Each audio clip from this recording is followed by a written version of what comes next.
नमस्कार, मैं आभा शर्मा जावास आपके सम्मुख पंचतंत्र की कहानियां लेकर उपस्थित हुई हूँ। कथा के इस भाग में हम 3 कहानियों पर विचार करेंगे। पहला, जहाँ चूहे खा जाएं लोहा, वहाँ देखें और क्या क्या हुआ। दूसरा, प्रधान सेवक जब हो बंदर, तो जान बाहर और तलवार अंदर। तीसरा, बुद्धि का देखो कमाल, कबूतर ले उड़े जाल। करने से पहले सोचो, उपायम चिंत्यते प्रज्ञास्था अपायम च चिंतेत। उपाय की चिंता के साथ तज्जन्य अपाय या दुष्परिणामों की भी चिंता कर लेनी चाहिए। जंगल के एक बड़े वट वृक्ष की खोल में बहुत से बगले रहते थे। उसी वृक्ष की जड़ में एक सांप भी रहता था। वह बगलों के छोटे छोटे बच्चों को खा जाता था। एक बगला सांप द्वारा बार बार बच्चों के खाए जाने पर बहुत दुखी और विरक्त था। वह नदी के किनारे जा बैठा। उसकी आंखों में आंसू भरे थे। उसे इस प्रकार दुखमग्न देखकर एक केकड़े ने पानी पीते हुए उससे पूछा, मामा क्या बात है, आज रो रहे हो? बगले ने कहा, भैया बात यह है कि मेरे बच्चों को सांप बार बार खा जाता है। कुछ उपाय नहीं सूझता जिस प्रकार सांप का नाश किया जाए। तुम ही कुछ बताओ। केकड़े के मन में सोचा, यह बगला मेरा जन्म बैरी है। इसे ऐसा उपाय बताऊंगा जिससे सांप के नाश के साथ साथ इसका भी नाश हो जाए। यह सोचकर वह बोला, मामा एक काम करो, मांस के कुछ टुकड़े लेकर नेवले के बिल के सामने डाल दो। उसके बाद बहुत से टुकड़े उस बिल से शुरू करके सांप के बिल तक बिखेर दो।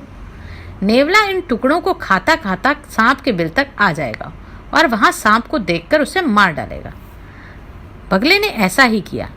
नेवले ने सांप को तो खा लिया, किंतु सांप के बाद उस वृक्ष पर रहने वाले बिगलों को भी खा लिया। बगले ने उपाय तो किया, किंतु उसके अन्य दुष्परिणाम सोचे ही नहीं। अपनी मूर्खता का फल उसे ऐसा मिला। पाप बुद्धि ने भी उपाय तो किया, किंतु अपाय के बारे में सोचा ही नहीं। कर्टक ने कहा, इसी तरह दमनक, तूने भी उपाय तो किया, किंतु अपाय की चिंता नहीं की। तू भी पाप बुद्धि के समान मूर्ख ही है। तेरे जैसा पाप बुद्धि के साथ रहना भी दोषपूर्ण है। आज से तू मेरे पास मत आना। जिस स्थान पर ऐसा अनर्थ हो वहां से दूर ही रहना चाहिए। जहां चूहे मन भर की तराजू को खा जाएं, वहां यह भी संभव है कि चील बच्चे को उठा कर ले जाए। हैं? ये कौन सी कथा है? लोहे और तराजू की कथा नहीं सुनी तूने? चल इसे भी सुनाता हूं। जैसे को तैसा, तुलाम लोह सहस्त्रस्य यत्र खादन्ति मुशिकः, राजस्त्र हरिच्छेनो बालकम नात्रम संशयः। जहां मन भर के लोहे की तराजू को चूहे खा जाएं, वहां चील भी बच्चे को उठाकर ले जा सकती है। एक स्थान पर जीर्ण धन नाम का बनिए का लड़का रहता था। धन की खोज में उसने परदेश जाने का विचार किया। उसके घर में विशेष संपत्ति तो थी नहीं, केवल एक मन भर का भारी लोहे का तराजू था। उसे एक महाजन के पास धरोहर रखकर वह विदेश चला गया। विदेश से वापस आने के बाद उसने महाजन से अपनी धरोहर वापस मांगी तो महाजन के मन में लालच आ गया। उसने कहा, वह लोहे की तराजू तो चूहों ने खा ली। बनिए का लड़का समझ गया कि वह इस तराजू को देना नहीं चाहता, किंतु अब उपाय ही क्या था। कुछ देर सोचकर उसने कहा, कोई चिंता की बात नहीं, चूहों ने खा डाली तो चूहों का दोष, तुम्हारा क्या, तुम इसकी चिंता मत करो। थोड़ी देर बाद उसने महाजन से पूछा, मित्र, मैं नदी पर स्नान के लिए जा रहा हूँ, तुम अपने पुत्र धनदेव को मेरे साथ भेज दो, वह भी नहाएगा। महाजन बनिए की सज्जनता से बहुत प्रभावित था, इसलिए उसने तत्काल अपने पुत्र को उसके साथ नदी स्नान के लिए भेज दिया। बनिए ने महाजन के पुत्र को वहां से कुछ दूर ले जाकर एक गुफा में बंद कर दिया। गुफा के द्वार पर बड़ी सी शिला रख दी, जिससे वह बचकर भाग न जाए। उसे वहां बंद करके जब वह महाजन के घर आया तो महाजन ने पूछा, मेरा लड़का भी तो तेरे साथ स्नान के लिए गया था, वह कहाँ है? उसे चील उठाकर ले गई। यह कैसे संभव है? कभी चील भी इतने बड़े बच्चे को उठाकर ले जा सकती है? भले आदमी यदि चील बच्चे को उठाकर नहीं ले जा सकती तो चूहे भी मन भर का भारी तराजू खा सकते हैं। बच्चा चाहिए तो तराजू निकाल कर दे दे। इसी तरह वाद विवाद करते हुए दोनों राजमहल पहुंचे। वहां न्यायाधिकारी के सामने महाजन ने अपनी दुख कथा सुनाते हुए कहा, इस बनिए ने मेरा लड़का चुरा लिया। धर्माधिकारी ने बनिए से कहा, इसका लड़का इसे दे दो। महाराज उसे तो चील उठाकर ले गई। क्या कभी कोई चील भी बच्चे को उठाकर ले जा सकती है? बनिया बोला, प्रभु, यदि मन भर का भारी तराजू लोहे का बना हुआ कोई चूहे खा सकते हैं तो चील भी तो बच्चे को उठाकर ले जा सकती है। धर्माधिकारी के प्रश्न पर बनिए ने अपने तराजू का सब वृतांत कह सुनाया और इस तरह से महाजन की चोरी भी पकड़ी गई। कहानी कहने के बाद दमनक को कर्टक ने फिर कहा, तूने भी असंभव को संभव बनाने का यत्न किया। तूने स्वामी के हित चिंतक होने की अहित कर दिया। ऐसे हित चिंतक मूर्ख मित्रों की अपेक्षा अहित चिंतक बैरी अच्छे होते हैं। हित चिंतक मूर्ख बंदर ने हित संपादन करते करते राजा का खून ही कर दिया। कैसे? अब तुझे बंदर और राजा की कहानी भी सुनाता हूं, सुन। मूर्ख मित्र, पांडितो अपि वरम शत्रुनम मूर्खम हितकर। हित चिंतक मूर्ख की अपेक्षा से अहित चिंतक बुद्धिमान शत्रु अच्छा होता है। किसी राजा के राजमहल में एक बंदर सेवक के रूप में रहता था। वह राजा का बहुत विश्वास पात्र और भक्त था। अंतपुर में वह बेरोक टोक जा सकता था। एक दिन जब राजा सो रहा था और बंदर पंखा झल रहा था तो बंदर ने देखा एक मक्खी बार बार राजा की छाती पर बैठ रही है। पंखे से बार बार हटाने पर भी वह मानती नहीं थी, उड़कर फिर वहीं बैठ जाती थी। बंदर को बड़ा क्रोध आया। उसने पंखा छोड़कर हाथ में तलवार ले ली और इस बार जब मक्खी राजा की छाती पर बैठी तो उसने पूरे बल से मक्खी पर तलवार का हाथ छोड़ दिया।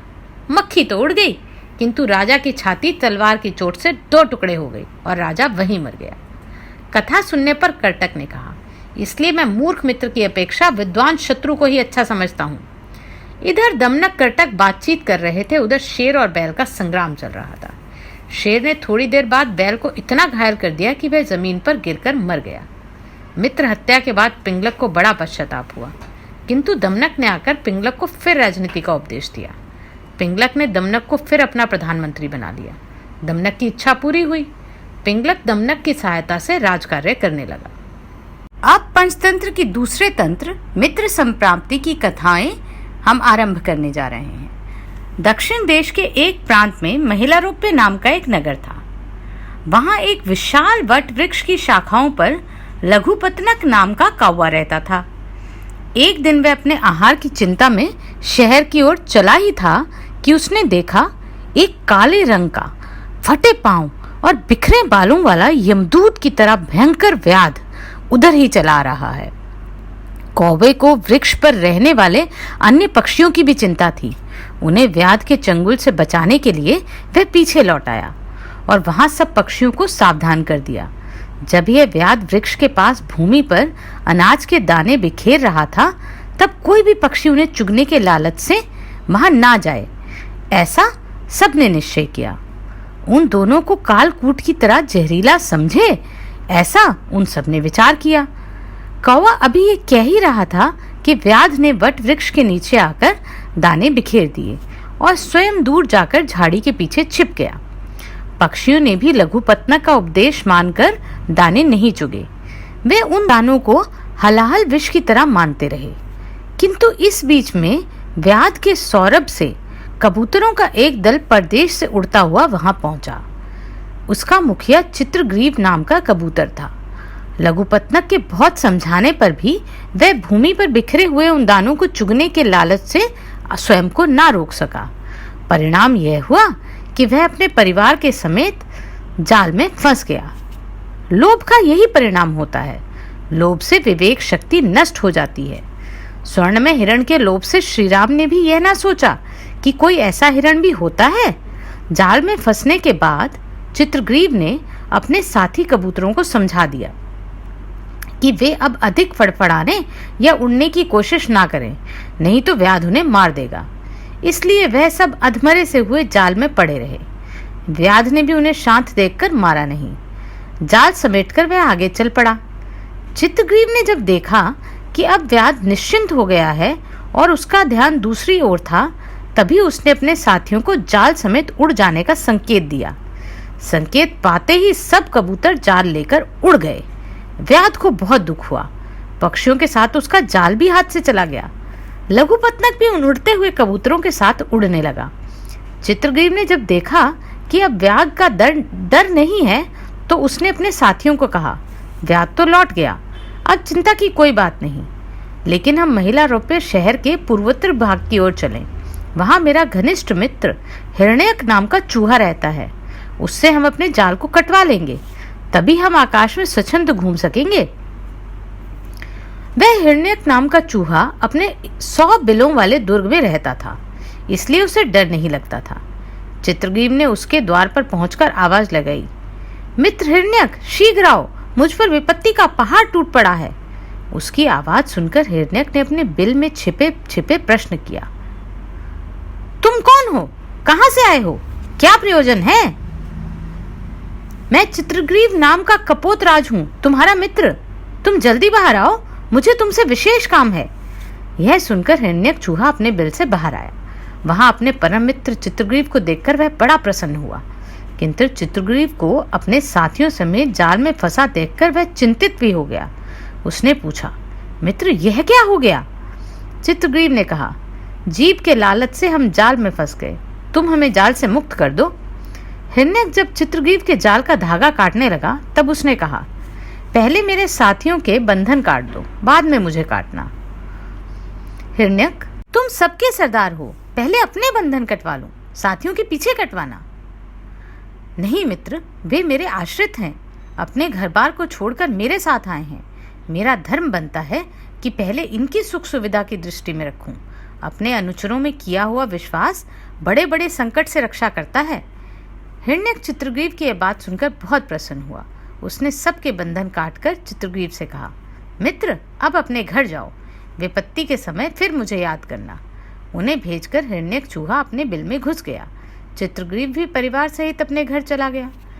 लघुपतनक कौवा यह सब दूर से देख रहा था। वह हिरण्यक के कौशल और उसकी सज्जनता पर मुग्ध हो गया।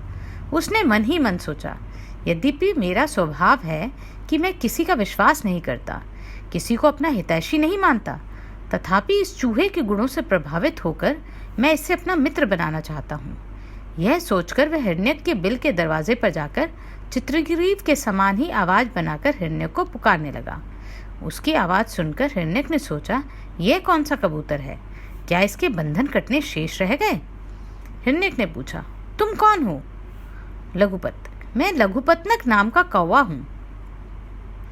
हिरण्यक, मैं तुम्हें नहीं जानता, तुम अपने घर चले जाओ, मुझे तुमसे बहुत जरूरी काम है, एक बार दर्शन तो दे दो। मुझे तुम्हें दर्शन देने का कोई प्रयोजन नहीं दिखाई देता। चित्रग्रीव के बंधन काटते देखकर मुझे तुमसे बहुत प्रेम हो गया। कभी भी मैं बंधन में पड़ जाऊंगा तो तुम्हारी सेवा में आना पड़ेगा। तुम भोक्ता हो, मैं भोजन हूं, हम में प्रेम कैसा? जाओ, दो प्रकृति से विरोधी जीवों में मैत्री नहीं हो सकती। हिरण्यक, मैं तुम्हारे द्वार पर मित्रता की भीख लेकर आया हूं, तुम मैत्री नहीं करोगे तो यहीं प्राण दे दूंगा। हम सहज बैरी हैं, हम में मैत्री नहीं हो सकती। मैंने तो कभी भी तुम्हारे दर्शन भी नहीं किए, हम में बैर कैसा? बैर दो तरह का होता है, सहज और कृत्रिम। तुम मेरे सहज बैरी हो। मैं दो तरह के बैरों का लक्षण सुनना चाहता हूं। जो बैर कारण से हो वह कृत्रिम होता है, कारणों से ही उस बैर का अंत भी हो जाता है। स्वाभाविक बैर निष्कारण होता है, उसका अंत हो ही नहीं सकता। लघुपतनक ने बहुत अनुरोध किया, किंतु हिरण्यक ने मैत्री के प्रस्ताव को स्वीकार नहीं किया। तब लघुपतनक ने कहा, यदि तुम्हें मुझ पर विश्वास ना हो तो तुम अपने बिल में छिपे रहो, मैं बिल के बाहर बैठा बैठा ही तुमसे बातें कर दिया करूंगा। हिरण्यक ने लघुपतनक की यह बात मान ली, किंतु लघुपतनक को सावधान करते हुए कहा, कभी मेरे बिल में प्रवेश करने की चेष्टा मत करना। कौवा इस बात को मान लिया। उसने शपथ ली कि कभी वह ऐसा प्रयत्न नहीं करेगा। तब से वे दोनों मित्र बन गए, नित्य प्रति परस्पर बातचीत करते रहे। दोनों के दिन बड़े सुख से कटते थे। कौवा कभी कभी इधर उधर से संग्रह करके चूहे को अन्न भेंट भी कर देता था। मित्रता में यह आदान प्रदान स्वाभाविक था। धीरे धीरे दोनों की मैत्री घनिष्ठ होती गई। दोनों एक क्षण भी एक दूसरे से अलग नहीं रह सकते थे। बहुत दिनों बाद एक दिन आंखों में आंसू भरकर लघुपतनक ने हिरण्यक से पूछा, मित्र, अब मुझे इस देश से विरक्ति हो गई है, इसलिए दूसरे देश में चला जाऊंगा। कारण पूछने पर उसने कहा, इस देश में अनावृष्टि के कारण अकाल पड़ गया है। लोग स्वयं भूखे मर रहे हैं, एक दाना भी नहीं रहा। घर घर में पक्षियों के पकड़ने के लिए जाल बिछाए गए हैं। मैं तो भाग्य से बच गया। ऐसे देश में रहना ठीक नहीं। हिरण्यक, कहाँ जाओगे? दक्षिण दिशा की ओर एक तालाब है, वहाँ मंत्रक नाम का एक कछुआ रहता है। वह भी मेरा वैसा ही घनिष्ठ मित्र है जैसे तुम हो। उसकी सहायता से मुझे पेट भरने योग्य अन्न मांस अवश्य मिल जाएगा। यही बात है तो मैं भी तुम्हारे साथ जाऊंगा। मुझे भी यहाँ बड़ा दुख है। तुम्हें किस बात का दुख? यह मैं वहीं पहुंचकर तुम्हें बताऊंगा। किंतु मैं तो आकाश में उड़ने वाला हूँ, मेरे साथ तुम कैसे जाओगे? मुझे अपने पंखों पर बिठाकर वहां ले चलो। लघुपतनक ये बात सुनकर प्रसन्न हुआ। उसने कहा कि वह संपात आदि 8 प्रकार के उड़ने की गतियों से परिचित है। वह उसे सुरक्षित निर्दिष्ट स्थान पर पहुंचा देगा। यह सुनकर हिरण्यक चूहा लघुपतनक कौवे की पीठ पर बैठ गया। दोनों आकाश में उड़ते हुए तालाब के किनारे पहुंचे। मंत्रक ने जब देखा कि कोई कौवा चूहे की पीठ पर बैठा है तो वह डर के मारे पानी में घुस गया। लघुपतनक को उससे पहचाना नहीं। तब लघुपतनक हिरण्यक को थोड़ी दूर छोड़कर पानी में लटकती हुई शाखा पर बैठकर जोर जोर से पुकारने लगा, मंत्रक, ओ मंत्रक, मैं तेरा मित्र लघुपतनक आया हूँ, आकर मुझसे मिल। लघुपतनक की आवाज सुनकर मंत्रक खुशी से नाचता हुआ बाहर आ गया। दोनों ने एक दूसरे को आलिंगन किया। हिरण्यक भी तब तक वहां आ पहुंचा। मंत्रक को प्रणाम करके वहीं बैठ गया। मंत्रक ने लघुपतनक से पूछा, यह चूहा कौन है? भक्ष होते हुए भी तू इसे अपनी पीठ पर क्यों और कैसे लाया? यह हिरण्यक नाम का चूहा मेरा अभिन्न मित्र है, बड़ा गुणी है। यह फिर भी किसी दुख से दुखी होकर मेरे साथ यहाँ आ गया। इसे अपने देश से वैराग्य हो गया है। वैराग्य का कारण? ये बात मैंने भी पूछी थी। इसने कहा था वहीं चलकर बताऊंगा। मित्र हिरण्यक, अब तुम अपने वैराग्य का कारण बतलाओ। हिरण्यक ने तब यह कहानी सुनाई। धन सब कलेशों की जड़ है। दक्षिण देश के इस प्रांत महिलारोप्य नामक शहर से थोड़ी दूर महादेव जी का एक मंदिर था। वहां ताम्रचूड़ नाम का भिक्षु रहता था। वह नगर से भिक्षा मांगकर भोजन कर लेता था और भिक्षा शेष को भिक्षा पात्र में रखकर खूंटी पर टांग देता था। सुबह उसी भिक्षा शेष में से थोड़ा सा अन्न वह अपने नौकरों को बांट देता और उन नौकरों से मंदिर की लिपाई पुताई और सफाई करता था। एक दिन मेरे कई जाति भाई चूहों ने मेरे पास आकर कहा, स्वामी, यह ब्राह्मण खूंटी पर भिक्षा शेष वाला पात्र टांग देता है, जिससे हम उस पात्र तक नहीं पहुंच पाते। आप चाहें तो खूंटी पर टंगे पात्र तक पहुंच सकते हैं। आपकी कृपा से हमें भी प्रतिदिन उस अन्न में से थोड़ा सा भोजन मिल जाएगा। उनकी प्रार्थना सुनकर मैं उन्हें साथ लेकर उसी रात वहां पहुंचा। उछलकर मैं खूंटी पर टंगे पात्र तक पहुंच गया। वहां से अपने साथियों को भी मैंने भर पेट अन्न दिया और स्वयं भी खूब खाया। प्रतिदिन इसी तरह मैं और मेरे साथी अपना पेट पालते रहते। ताम्रचूड़ ब्राह्मण ने इस चोरी का एक उपाय किया। वह कहीं से बांस का एक डंडा ले आया और उससे रात भर खूंटी पर टंगे पात्र को खटखटाता रहता। मैं भी बांस से पिटने के डर से पात्र पर नहीं जाता था। सारी रात यही संघर्ष चलता रहता। कुछ दिन बाद उस मंदिर में बृहस्पति नाम का एक सन्यासी अतिथि बनकर आया। ताम्रचूड़ ने उसका बहुत सत्कार किया। रात के समय दोनों में देर तक धर्म चर्चा भी होती रही, किंतु ताम्रचूड़ ने उस चर्चा के बीच में फटे बांस से भिक्षा पात्र को खटकाने का कार्यक्रम चालू रखा। आंगुतक सन्यासी को यह बात बहुत बुरी लगी। उसने समझा कि ताम्रचूड़ उसकी बात को पूरे ध्यान से नहीं सुन रहा। इसे उसने अपना अपमान ही समझा, इसलिए अत्यंत क्रोधाविष्ट होकर उसने कहा, ताम्रचूड़, तू मेरे साथ मैत्री नहीं निभा रहा, मुझसे पूरे मन से बात भी नहीं करता। मैं भी इसी तरह तेरा मंदिर छोड़कर दूसरी जगह चला जाऊंगा। ताम्रचूड़ ने डरते हुए उत्तर दिया, मित्र, तू मेरा अनन्य मित्र है। मेरी व्यग्रता का कारण दूसरा है। वह यह है कि यह दुष्ट चूहा खूंटी पर टंगे भिक्षा पात्र में से भोज्य वस्तुओं को चुराकर खा जाता है। चूहे को डराने के लिए ही मैं भिक्षा पात्र को खटका रहा हूँ। इस चूहे ने तो उछलने में बिल्ली और बंदर को भी मात दे दी है। बृहस्पतिक ने बोला, इस चूहे का बिल तुझे मालूम है? नहीं, मैं नहीं जानता। हो ना हो इसका बिल भूमि में गड़े किसी खजाने के ऊपर है, तभी इसकी गर्मी से इतना उछलता है। कोई भी काम अकारण नहीं होता। कुटे हुए तिलों को यदि कोई बिना कुटे तिलों के भाव बेचने लगे तो भी उसका कारण होता है। कुटे हुए तिलों का उदाहरण आपने कैसे दिया? बृहस्पति ने तब कुटे हुए तिलों की बिक्री की ये कहानी सुनाई।